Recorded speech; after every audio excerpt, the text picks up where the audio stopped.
Bonjour, Jacques Pantou, élève dans une école d'administration à l'INET à Strasbourg. Alors, dans les débats qui ont eu lieu, il y a un élément qui m'a un petit peu surpris, c'est plutôt une lacune qui m'a un petit peu surpris, c'est que lorsqu'on se pose la question de qu'est-ce que c'est que l'industrie, on évoque finalement assez peu l'homme. Donc, est-ce que l'industrie, c'est pas aussi des hommes, c'est-à-dire directement des ouvriers, des travailleurs, avec le rôle de l'industrie comme employeur de masse, hier en France, aujourd'hui en Chine, et indirectement, c'est-à-dire que l'industrie crée également des consommateurs, et pour ça on peut revenir à l'origine de la société de consommation avec le Fordisme et le $5 a day, qui a permis finalement de transformer les travailleurs en consommateurs. Et du coup, aujourd'hui, on se rend compte que l'industrie détruit davantage d'emplois qu'elle n'en crée, qu'on remplace des travailleurs par du capital avec la robotisation, et que dans l'économie compétitive telle qu'elle est aujourd'hui, une solution pour développer l'industrie semble être de faire pression sur les coûts salariaux unitaires, donc à l'inverse de ce qui pourrait être fait pour le Fordisme. Du coup, la question, c'est est-ce que l'industrie n'est-elle pas condamnée à donner toujours moins de place à l'homme? Je m'inscris en faux. Je pense qu'au contraire, l'industrie attache beaucoup d'importance à l'homme. C'est l'élément essentiel. Je l'ai dit tout à l'heure, pour l'industrie, c'est d'abord une histoire d'homme.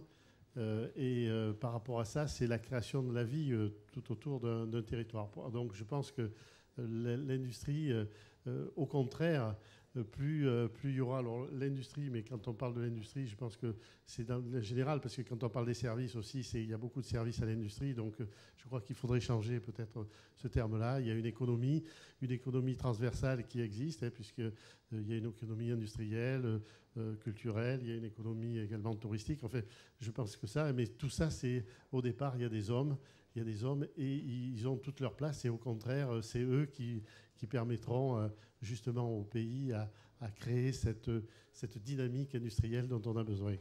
Alors voilà une question qui suscite des réactions, parce que je vais avoir donc François Racheline qui veut réagir, mais d'abord Christian, ensuite François Racheline et ensuite François Livonnet. Non, je pense que la réponse est contenue dans la question, c'est-à-dire que l'industrie, elle est multiforme et elle évolue, et les hommes qui faisaient les machines, et bien maintenant elles passent à concevoir des machines et à concevoir je viens d'une formation qui n'a rien à voir avec la promotion immobilière, puisque je viens de l'industrie de l'armement que j'ai quittée, parce que alors elle était exactement sur des rails. Tout le monde savait que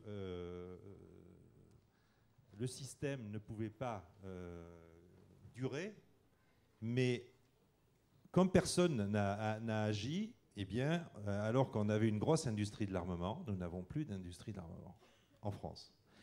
Voilà. Alors on avait...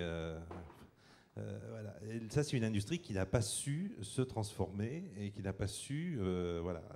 Alors, elle existe quand même, hein, mais elle a été énormément divisée, et elle n'est plus du tout dans le positionnement. Alors évidemment...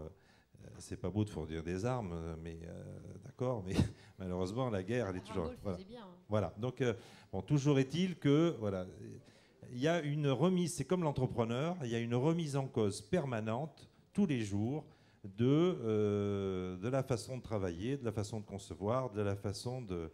Voilà. Et donc sur l'industrie, ça sera la même chose. Voilà. François Racheline. Un mot pour dire que c'est pas juste de dire que l'industrie détruit plus d'emplois qu'elle n'en crée. C'est faux. C'est absolument faux. Oui, dans la sidérurgie ou dans le charbonnage, on en a beaucoup détruit, mais vous prenez d'autres secteurs qui sont en développement, et ce que vous dites est faux. Je voudrais simplement rappeler qu'on a connu une évolution très profonde au XVIIIe siècle, par exemple. L'apothicaire ou le libraire, c'était un individu qui fabriquait quelque chose pour un individu, ou pour quelques individus. Lorsqu'on est passé à la production en chaîne, on fabriquait pour, disons, un marché de masse. Les objets étaient conçus, c'était les machines qu'ils faisaient. Aujourd'hui, et ce que vous avez dit, moi, me frappe, aujourd'hui, les objets sont imaginés par des cerveaux. Donc l'homme est très important, simplement pas l'homme Faber. Un peu Faber et pas mal Sapiens, comme disait Nathalie. Aujourd'hui, les objets sont imaginés par des cerveaux. Ils sont conçus par des machines, ils sont produits en série, et ce qui est contradictoire avec ce que vous avez dit, si vous me permettez, enfin, qu'on constate des accords, on pourra en discuter tout à l'heure, avec des points, c'est que justement on va vendre à chaque individu et on va même produire pour chaque individu. On est dans le sur-mesure de masse.